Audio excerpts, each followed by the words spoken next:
Alas 5 to. Kanina pa to, mula kagabi hanggang kanina, sige lang po din, tapos wala na naman, tapos kayo, wala na naman mga idol,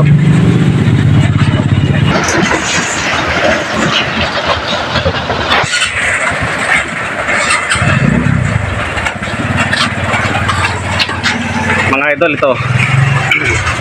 Nagpalit tayo ng dynamo mga idol, ito, sa isang unit natin, kaso hindi natin natapos. Inabutan tayo ng ulan mga idol, to, ulan pa. Ayan. Okay.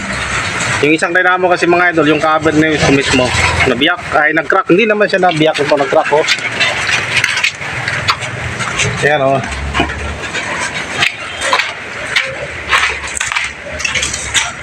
Yan, may crack siya dito mga idol, oh, dito banda.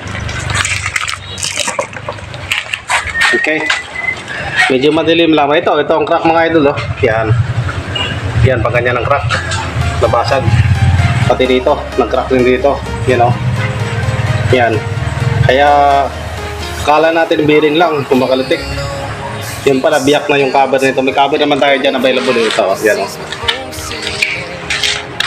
Yan, oh. Available na natin ang cover. Pati kita. Mayroon pa tayo dyan sa loob. Okay. So, tinanggal lang muna natin to. Kasi may mga ipagpalit naman tayo na assembly na may gulong pa yan. Kaya nilagay natin mga idol na kanina kasi nabutan tayo ng ulan. Kaya hindi natin natapos. Mahinang na ito mga idol eh. Yan o. Yan, hindi lang na-testing kasi bukas na. Mahapon na kasi. Ay, malakas ng ulan.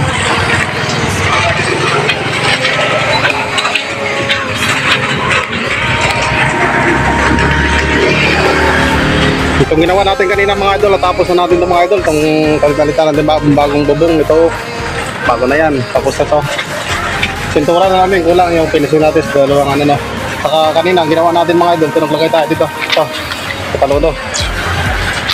Yan, kasi pag malakas ang ulan, may tubig, isik ito mga idol dito. Kung pasok dito yung mga buhangin sa tubig, kaya nilagyan natin dito yung sa paludo, saka yung sa unahan mga idol, oh. Yan, pisik yung tawag na ito, yan. Okay, kaya ito naka-curve yan, nakaganyan. So ibig sabihin pag umikot yung gulong, may pagdala ng tubig at saka buhangin, pag ganyan ang ikot niyan, tapos dito siya sa sandal yung buhangin at saka tubig, hindi siya didiretso dito sa driver. Kasi pag walang ganito, pag mabilis ang takbo na ito mga idol, yung pisik mismo, yung buhangin at saka tubig dito papunta sa driver, kawawa yung driver. Kaya lagyan natin ng ganyan, tapos medyo makapal to, yung welding na lang natin dito. Ayan, oh. Tapos dito nag-welding din tayo. Ang steel plate natin mga idol, hindi lang dito, abot yan dito, oh. Yan, oh, sa loob. Yan, oh, kita-kita naman. Kasi pag ikot sa gulong natin, tama dito ang tubig, pati buhangin dito. Yan, kasi kung dito lang natin ilagay, papasok pa rin dito yan kahit may cover. Mabasa pa rin, no? Driver ka ito, ginanda. Lagyan natin dito, oh. 29 inches to. Mula dito. Yan, lorb lang natin, papasok dito. Yan, ganyan, nakadil. Tapos nag-winding lang tayo dito. Katibay na ito mga idol, ready na to. Ang final lang natin dito, ito. Paputos natin ito ng cover, no, bago. Tapos pinturahan. Yan, pinturahan din yan yung sa basurahan natin. Goods na yan, ready to checking na yan mga idol. Bagong-bago na, kung gulong ng natin. Yan, ang ganda. Yan, o, dinikitan natin ito ng rivets dito. Yan, naka-rivets. Okay, rivets dito sa gilid. Tapos may portion natin na nirugby lang natin mga ito. Yan, o, naka-rugby yan. Ganyan lang, rugby dito. Kabila rin, naka-rugby. Diyan, kabila, rugby din yan. Tapos yung iba, naka-press na rivets na ganito. Yan, o.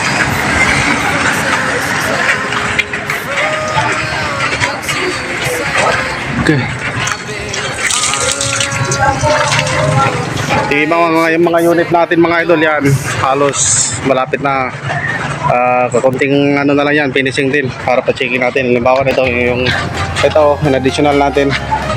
Yan, okay. Ang additional na yan mga idol, bago natin pa-checking, pinturahan din natin ng yellow. Yellow na rin natin yan. Yan, ito. Yan, naka-base. Tapos yan. Okay, yan. Pinturahan natin yan bago, no, yellow na lang natin ito lahat. Yan, o, ibang mga unit natin nandun, mga biyahe po mga idol.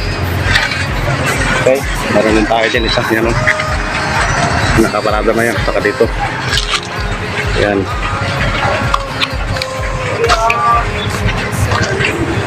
Dito, bagong bubungin natin ito mga idol, no? Ito. Tingnan nyo yan. Yung exit na yun na trapal mga idol, nakita nyo, ganitong kulay din, no? Sobra yan dito mga idol, sa ganitong kulay. Tapos may excess, may sobra. Ginamit na natin doon sa ibang bike natin. Wala namang problema ang ano doon, ang kulay. Kasi sayang din kasi pag hindi natin magamit yan, kaya tinipid na lang natin. Ang excess dito, ginamit natin sa kabila natin na e-bike, no? Okay.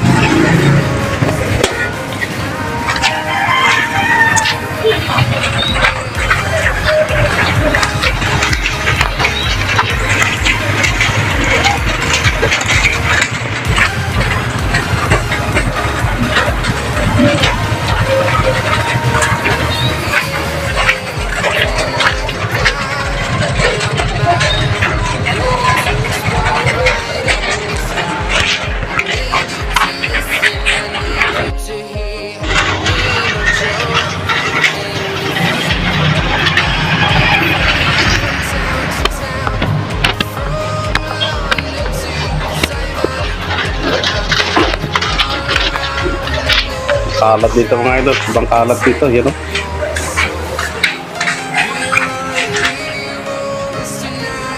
Halo-halo na ito mga idol. Ito, bali standard na sako to. 300 pieces na sako to mga idol. Yung nag-deliver tayo ng bote nung nakarat. Tingnan nyo, naming bote dyan nung nakakarat. Hindi pa natin nalagay sa sako. Yan.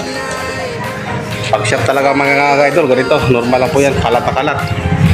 Pero may ayos din natin yan. Balang araw nung may ayos din natin ito. Magandang pagkalagay natin. Okay. Natras na rin natin ito sa sakyan natin dito na isa. Yan o, may karga na. Pula na to. Yan. Para medyo kahit anong ulan, hindi siya mabasa dito. Yung sa uluhan lang medyo basa nito mga ito. Ano?